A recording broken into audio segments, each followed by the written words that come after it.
السلام علیکم ورحمۃ اللہ وبرکاتہ۔ ابو وائل نے مشروق سے اور انہوں نے حضرت عائشہ سے روایت کی، انہوں نے کہا مدینہ کے یہودیوں کی بوڑھی عورتوں میں سے 2 بوڑھیاں میرے گھر آئیں اور انہوں نے کہا قبروں والوں کو ان کی قبروں میں عذاب دیا جاتا ہے۔ میں نے ان دونوں کو جھٹلایا اور ان کی تصدیق کے لیے ہاں تک کہنا گوارا نہ کیا۔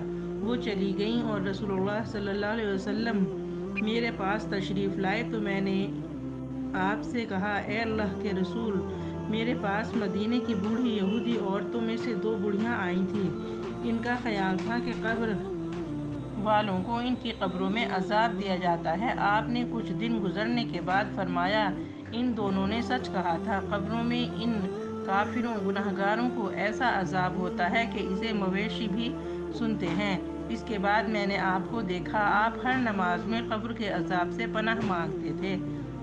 اے اللہ تعالیٰ ہمیں قبر کے عذاب سے محفوظ رکھنا اور ہمیں جنت الفردوس میں اعلیٰ مقام عطا فرما دینا، آمین یا رب العالمین۔